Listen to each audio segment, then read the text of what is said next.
Hey you guys, Naturally Marked here. Welcome or welcome back to my channel. Before we get into this video, I see you, see me, so I want to see you. Press subscribe and become part of the fam.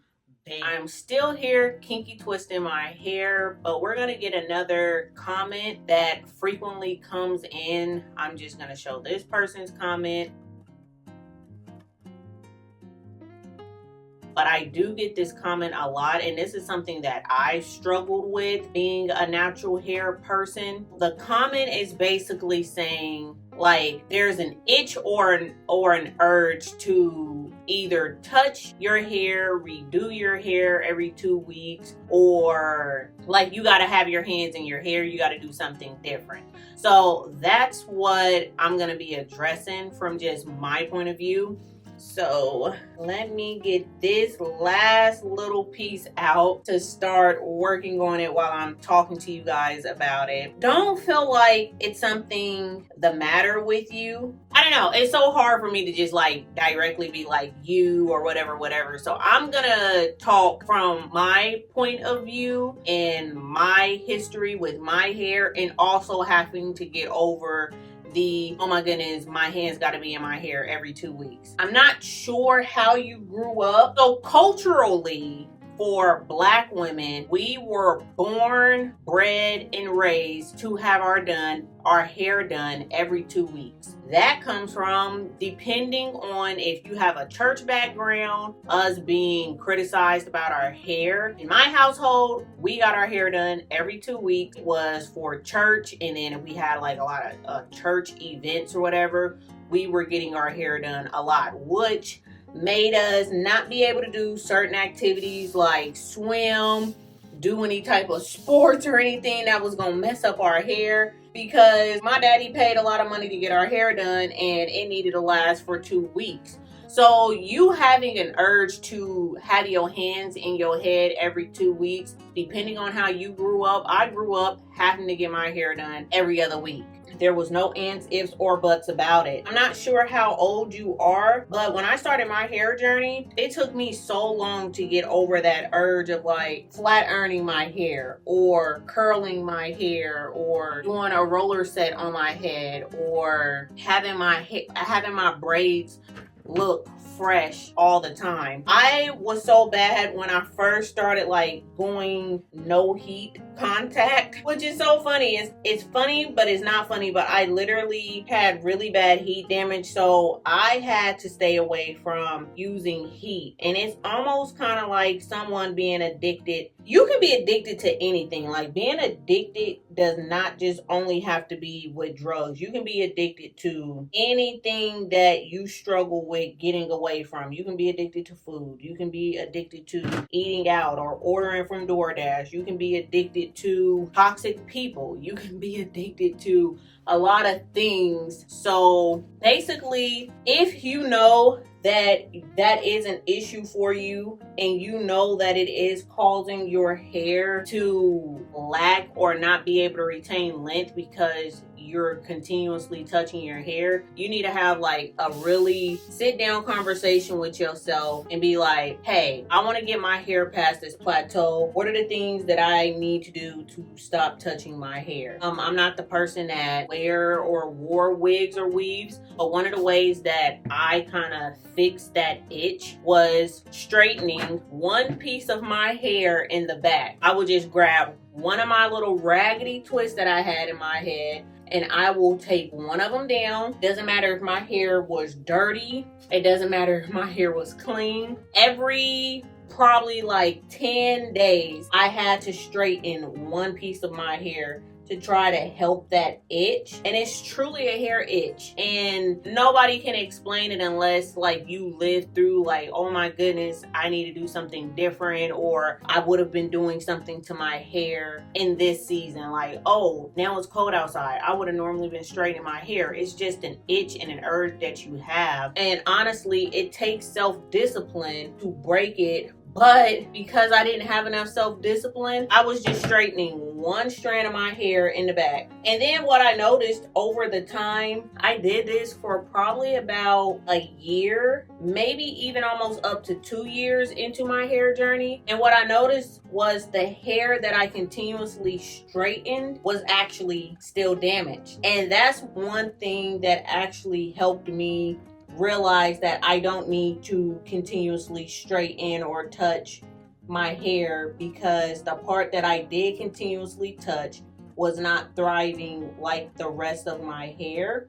And I don't know if I have like old pictures to like try to insert or to show you guys, because that was back in like 2011, 2012, and a lot of those pictures got pretty much stolen out of my public storage, and that was a long time ago. So I don't have the photos to like show you me. Maybe I do, but you know, you have to find a way that will help you get over the itch. So if that's you either doing somebody else's hair, or if you can put your hair in mini braids and be like, okay, you can only last 2 weeks without touching your hair.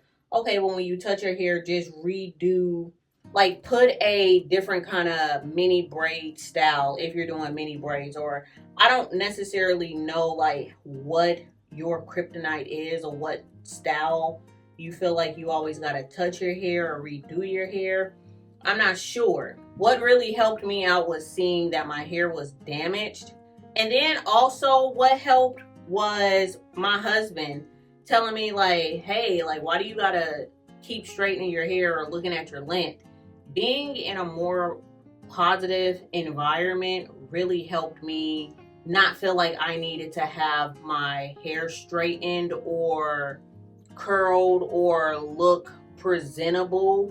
It's like my hair is what it is, and looking presentable is the way that it looks. Like if I decide to wear big braids and they don't have like eco styler gel in it, and my hair is not laid down flat, my edges ain't done, my hair, it is what it is. Like that's the style that I'm choosing to wear, and it doesn't have to look like every other black female's hair that has their hair gel down trying to tame the quote unquote frizz.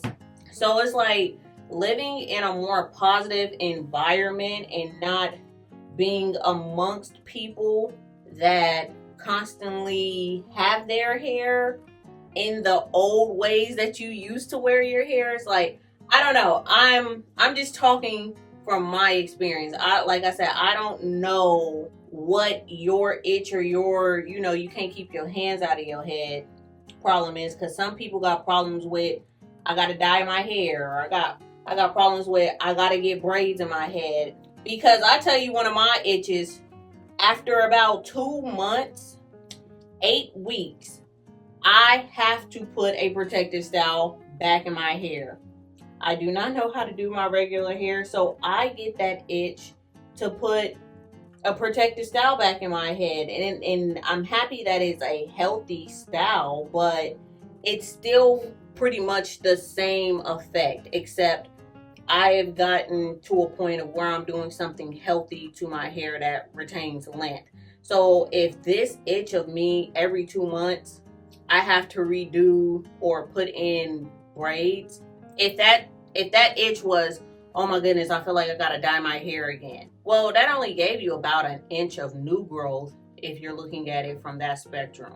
It's like you're only getting 1 inch of new growth if you can only leave your hands out of your head for 2 months, because our hair grow a little bit, like 1/2 inch or maybe a little bit under that every month. So if you feel the need that you got to do your hair every 2 weeks, is like, where's your hair having the room to rest and be able to retain the length? Because your hair does grow, but depending on what manipulation you're doing to it, you're either going to the salon and getting it trimmed, or you're either doing it at home yourself, which could be causing breakage. And we don't try to break our hair, but sometimes it just happens that way. So it's like the longer you can leave your hair alone, the more it will grow But my thing is to be amongst people that can support your new journey. I'm very curious as to like what you have to do to it, or anybody is like, I can't necessarily be like, oh, this is the formula to keep your hands out your hair. The main thing is discipline. You got to have some type of discipline, knowing like, hey, I want my hair to reach or to get past this plateau. So I'm going to make sure, okay, I'm at 2 weeks now. Let me hold out for another 7 days. Can I just please hold out for another 7 days before I touch my hair or do something different with it? And then if you have an itchy scalp, that's, another reason why you maybe cannot keep your hands out your head and you need to wash it. If you are the person that need to like wash your hair every 7 days or every other week, when you do wash it, just make sure you're putting it in a very low tension, low manipulated style, and making sure that it's very well oiled and that you can pin it up and leave it alone for that 7 days. Like not putting your hair up in the style on wash day and then 3 days later, just because you're bored, take the style out and then do a completely different style. It's like, no, I understand you might have to wash your hair every 7 days, but you can leave your hair alone and pin it up and leave it in that pent up state for 7 days. And then when you make it to that 7-day mark, redo your hair. But it's all about discipline. Just like if you're trying to lose weight, you got to be disciplined with what your workout routine and what you stick in your mouth. And it's the same thing with hair. You got to be disciplined with moisturizing, leaving it alone, wash days. It is all about discipline, and also making sure your environment is promoting that, like, hey, it's fine if your hair doesn't look presentable this particular day. To whom standard? Like, if it's the world standard or your friend group standard or your own standard, I think that's something that you'll have to figure out, of like why you have to touch it. But I literally had a problem with heat, and I had to get over that over time. So it's not gonna like go away overnight. But I do feel like it was just born and bred into us to constantly have our hair done and try to look presentable for the world as Black women. And I think once you get over that, going natural, the big natural hair movement was a lot of that. Like, oh, we're gonna wear our hair in the state that it's in, but then the whole curl pattern discrimination thing started kicking off, which is like so typical. Something that Black women are trying to do to help uplift each other. Somebody stick their business off in it, or their nose off in it, our business, and now it's a whole hair typing war. And it's like, no, like this really helped people. Black women being on YouTube really helped other Black women grow their hair, and we wasn't discriminating against, or there was no curl war when the whole natural hair movement came about. But over time, it got that way. And then it like just kind of destroyed the original reason why, the natural hair movement happened in the first place. But that's my tip. If I was all over the place, my tip is you got to be disciplined in order to receive and achieve the results that you want.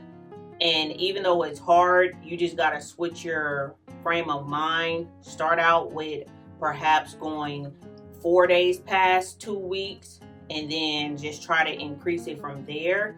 I'm not necessarily sure what your goal is, if you're just trying to keep your hair in a protective style or not, but everybody's hair doesn't like being everybody's hair does not like being in a protective style. So you have to also look what works for you. But if your hair is always staying at a certain length, or if it's breaking off, that's saying that your hair does not necessarily like what you may be doing. Or it could be medical. So it's not always your fault of why your hair is at a plateau or you keep having setbacks. Because like I told you guys several times, I've had 4 setbacks in my life and it wasn't my fault. So just rolling with the punches. But that is a thing that I felt like I should speak about, is like, that is a real thing that women struggle with, is leaving their hair alone, especially when you're used to having your hair a certain way or dyeing it or whatever the case may be. Is like, we just need to encourage each other and then speak about it more, so that we can be like, we can help, like, hey, what did you do?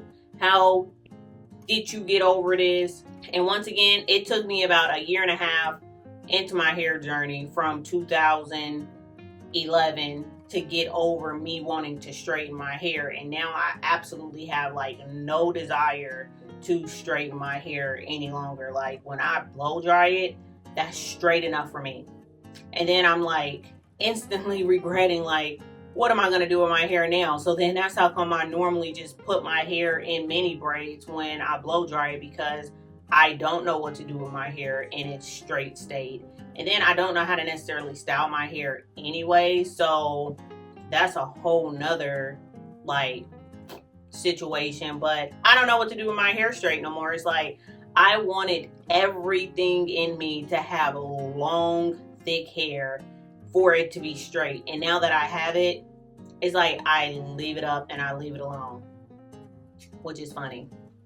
But yeah, hopefully that helps kind of bring some light. Like, you're not crazy. You're not the only one that's kind of going through that struggle of like, I don't know how to keep my hands out of my hair.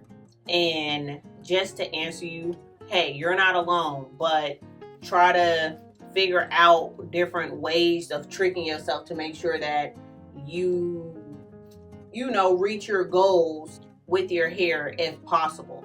So I really hope this video helped a lot more people out there and opening up that conversation. If you guys have any comments about your hair struggle, what you constantly have to do with your hair, please leave comments down below. And thank you so much for watching. Bye.